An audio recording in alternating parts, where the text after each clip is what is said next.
Ya, selamat datang di channel YouTube saya. Hari ini saya akan membahas tentang malaria. Ya, jadi malaria itu adalah suatu penyakit yang disebabkan oleh infeksi parasit Plasmodium. Jenis Plasmodiumnya itu ada 4, yaitu Plasmodium falciparum biasanya menyebabkan malaria tropika, kemudian Plasmodium vivax menyebabkan malaria tertiana, Plasmodium oval menyebabkan malaria tertiana, Plasmodium malaria menyebabkan malaria quartana, dan vektornya itu dari nyamuk Anopheles betina dengan masa inkubasi setiap malaria itu berbeda-beda. Jadi dari malaria tropika itu 7-30 hari, malaria tertiana 14 hari, malaria quartana 18 hari. Nah, patogenesis dari malaria itu sendiri dimulai dari invasi, yaitu nyamuk Anopheles yang terinfeksi menggigit manusia dan sporozoid masuk ke dalam darah. Kemudian fase praeritrosit, yaitu sporozoid bermigrasi menuju hepar di mana mereka membentuk skizon. Kemudian stadium hipnozoid dari fase laten yang ada pada Plasmodium vivax dan Plasmodium oval. Kemudian fase eritrosit. Fase eritrosit ini dimulai dari skizon pecah, kemudian melepas merozoid ke dalam darah untuk menginvasi sel darah merah, dan merozoid matur dan berubah dari bentuk cincin menuju trofozoid, kemudian skizon. Skizon dan eritrosit pecah dan merozoid mencari sel darah merah yang baru. Kemudian dari fase seksual. Jadi fase seksual ini fase gametosit, di mana merozoidnya itu tidak menjadi skizon namun berdiferensiasi menjadi gametosit jantan dan betina. Bentuk dihisap oleh nyamuk Anopheles, gamet itu berubah menjadi sporozoid di GIT gastrointestinal intestine nyamuk. Kemudian sporozoid itu bermigrasi ke kelenjar ludah nyamuk dan siklus ini akan berulang seperti itu. Nah, untuk manifestasi umum dari malaria itu sendiri biasanya demam periodik. Jadi anemianya itu ada anemia, kemudian juga ada splenomegali. Nah, keluhan dari pasien itu atau keluhan prodromal itu berupa kelesuan, kemudian malaise, sakit kepala, sakit punggung, merasa dingin di punggung, nyeri sendi dan tulang, demam ringan, kemudian areksia, sakit perut, diare ringan.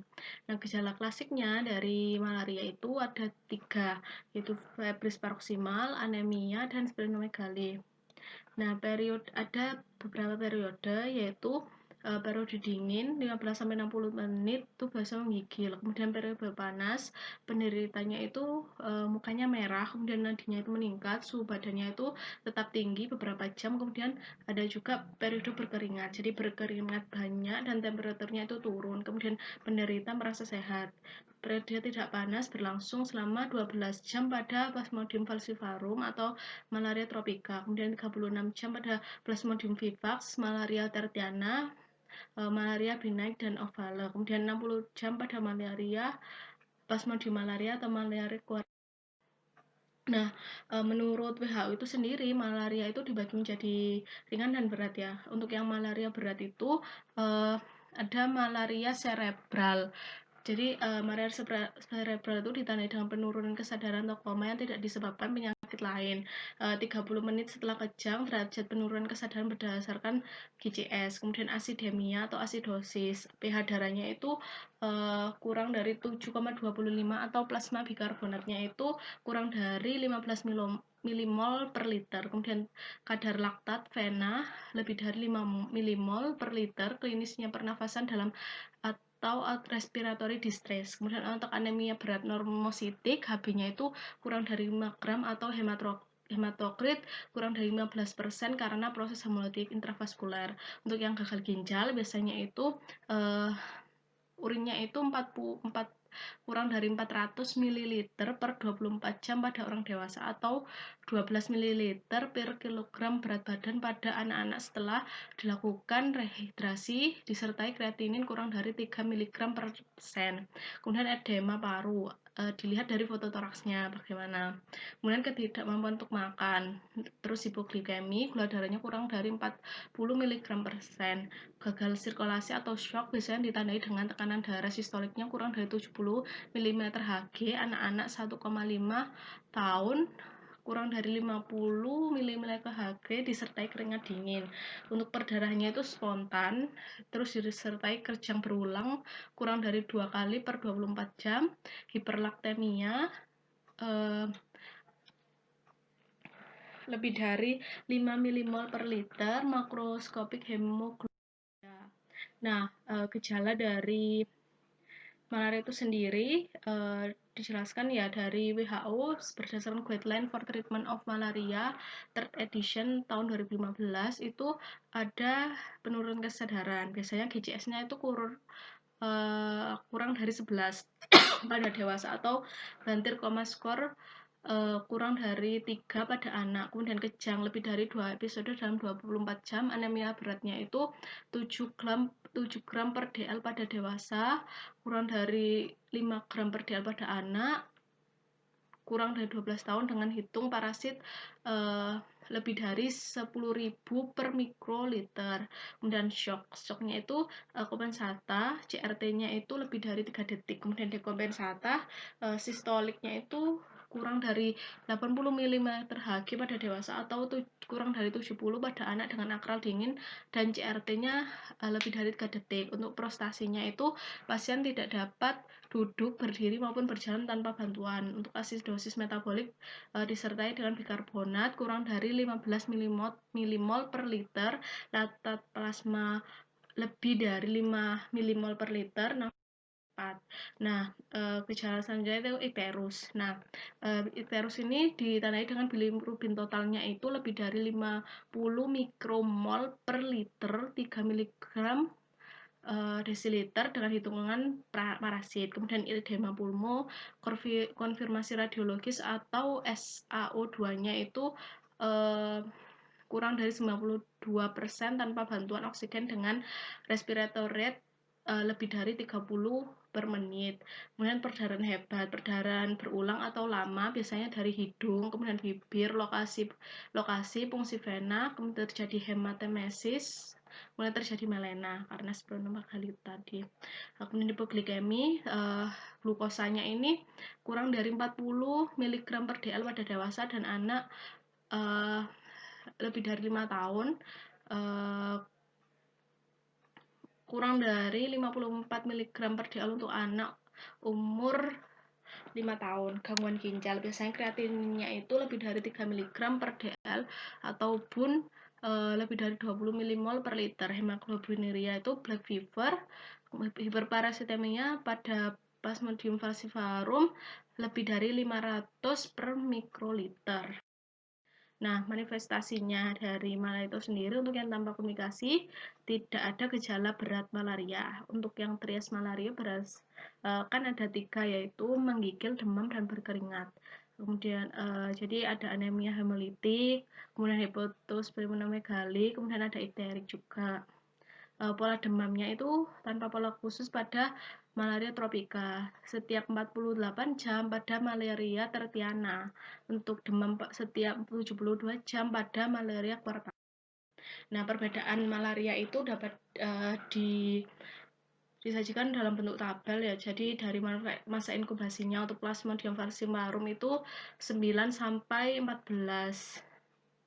Kemudian Plasmodium vivax itu 12 sampai 17, biasanya itu 15 hari. Plasmodium ovale itu 16 sampai 18, 17 hari. Plasmodium malaria 18 sampai 40, 28 hari.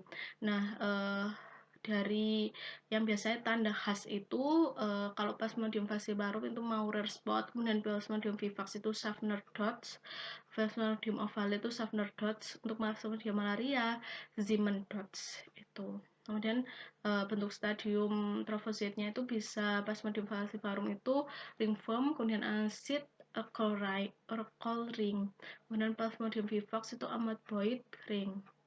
Untuk Plasmodium ovale tidak ada, kemudian Plasmodium malaria pita dan rektangular. Kemudian yang dilihat juga bentuk stadium gametositnya. Jadi untuk Plasmodium falciparum itu yang paling banyak keluar itu bentuknya pisang, bulan, sabit, sosis. Kemudian Plasmodium vivax itu bentuknya sferis, ovale juga sferis, dan Plasmodium malaria itu bentuknya. Nah, faktor risiko dari malaria ini sendiri, riwayat berpergian ke daerah endemis malaria seperti Papua. Nah, pemeriksaan penunjang dari malaria itu ada awal, biasa rapid diagnostic test. Untuk gold standarnya pemeriksaan mikroskopik daerah tepi, tetes tebal untuk menemukan parasit, dan tetes tipis untuk menemukan plasmodium. Plasmodium falciparum, gametositnya itu berbentuk pisang, bulan sabit, crescent, sausage, dan mauer-dot. Untuk Plasmodium vivax atau Vale, Schaffner dot atau Janssen dot. Untuk Plasmodium malaria, skizon berbentuk red. Pemeriksaan penunjangnya itu mikroskopik dengan diagnosis parasitik. Sediaan darah tebal menilai ada tidaknya. Kemudian Plasmodium, estimasi jumlah parasitnya itu sediaan darah tipis, identifikasi jenis Plasmodium dalam sel darah merah. Bisa dilakukan RDT, Rapid Diagnostic Test, kemudian antigen base, antigen HRP2 spesifik Plasmodium falciparum. Kemudian dilakukan antibody bisa. Nah, ini gambar dari Plasmodium falciparum yang tadi ada Maurer dot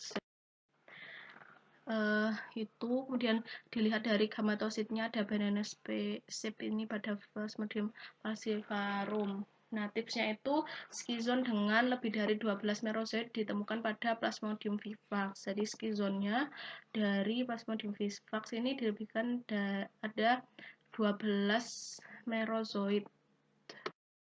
Skizon sangat jarang ditemukan pada Plasmodium falciparum. Ini dapat ditemukan pada malaria berat.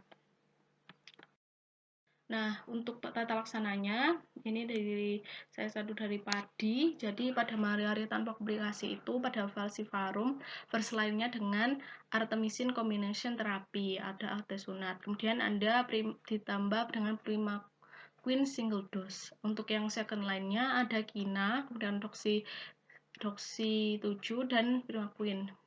Untuk yang pas malaria vivax dan ovale biasanya itu untuk first line-nya itu ada ACT3 dan primaquine 14. Dan untuk second line-nya kina 7 dan primaquine 14. Untuk yang relapse vivax itu seperti vivax dan dosis primaquine-nya itu naik. Untuk yang malaria ada artemisin combination terapi 3 hari. Nah, untuk yang malaria berat diberi antimalaria injeksi dengan intravena artesunat dan intramuskular artemeter. Untuk yang hamil pada semua trimester ibu hamil itu diberikan artemisin combination terapi selama 3 hari.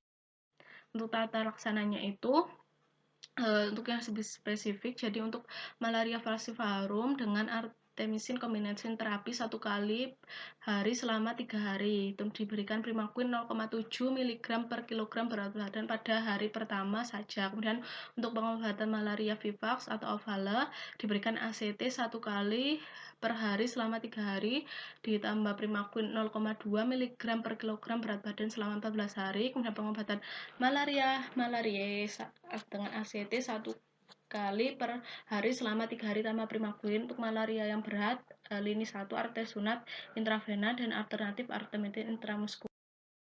Untuk yang profilaksis diberikan sensitif kloroquine, biasanya di Indonesia itu sudah resisten. Nah, diberikan kloroquine 2 tab per minggu, dikonsumsi sejak 1 minggu sebelum pergi hingga 4 minggu setelah kembali. Untuk yang resisten kloroquine pada orang yang tidak hamil diberikan doxycycline 1 kali 100 mg per hari, dikonsumsi sejak 1-2 hari sebelum pergi hingga 4 minggu setelah kembali. Nah, untuk yang hamil biasa diberikan mefloquine 1 kali 250 mg per minggu, dikonsumsi sejak 2 minggu sebelum pergi hingga 4 minggu setelah kembali. Nah, alternatifnya diberikan atovaquone 1 kali 250 mg dan proguanil 1 kali 100 mg 1 kali 2 hari sebelum pergi hingga 7 hari. Nah, ada sebuah soal yaitu laki-laki 21 tahun, demam sejak 3 hari, riwayat berpergian ke daerah endemis, positif, suhu 38 Celcius, hepatomegali, labnya Hb 8,8 gram per dl, leukosit 12.000, trombosit 240.000, apusan darah tepi, gamatosit bentuk pisang. Diagnosisnya malaria tropicana, jawabannya Plasmodium falciparum. Terapinya biasa diberikan artesunat injeksi untuk malaria. Nah, saya ambil dari paduan praktek klinis penelitian bidang ilmu penyakit dalam 2015, kemudian buku saku penelitian kasus malaria 2017, Kemenkes, kemudian FDI dan PDI.